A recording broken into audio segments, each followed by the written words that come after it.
Basado sa lay trapiko, ipinapangalad ang slow-moving vehicle, siring kan mga tricycle, motorsiklo asin bisikleta na mag-agi sa tao kan tinampo. Alagad mga motorista aram daw ini. Yan ang tinutukan live ni Jessica Kalinog. Jessica?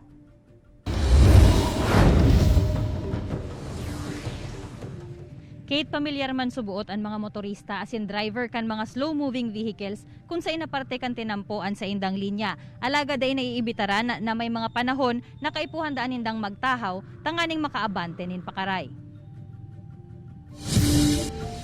Kung parte na kan urual daw mong ruta ang pagbaybay kan mga tinampo urug na kan National Highway, syertong nagkukulugman an sa imong payo sa mga lunadan na maluya ang dalagan asin ang kakakanin linyang bakuman para sa inda.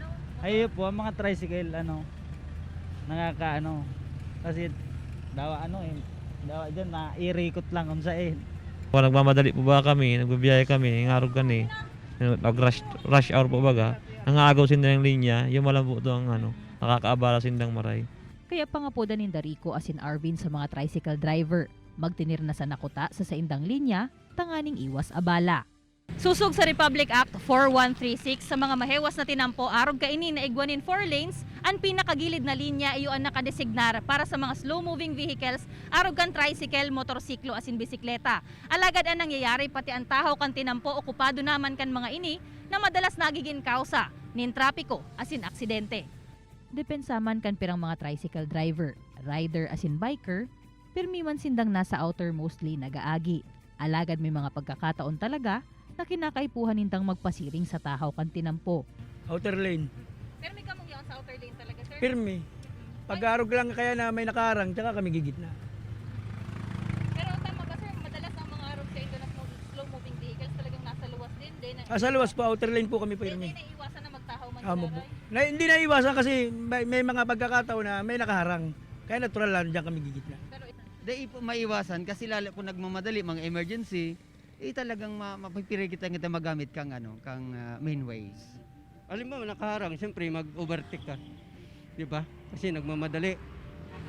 Pero kayo po, alam niyo po. Opo, dapat sumunod sa rules. Sigun ki Frederick Torrecampo kan LTO Pili Extension Office, mag 2 lanes man o 4 lanes, nasa right side most lane dapat ang mga slow-moving vehicles. Tanganing maibitaran ang trapiko asin posibleng aksidente. Ini basado man sa RA 4136 o ang Land Transportation and Traffic Code. Asin kung may mga bayolasyon, pwedeng dakupon kan mga kabuhan kan Land Transportation Office.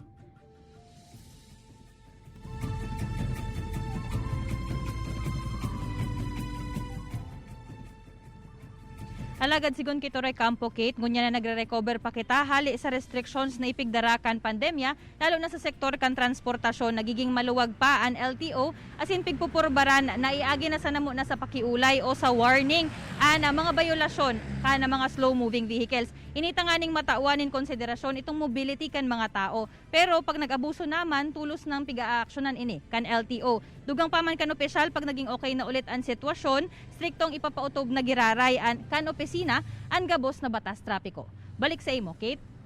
Jessica, uyon ako sa sinabi mo kasubago sa imong bareta na nagiging kulog pa yun na nanggad ining mga slow-moving vehicles, lalong-lalo na ining trimobile na nagaagi kita sa highway, dakol na mga trimobile ang yaon sa tahaw kang highway.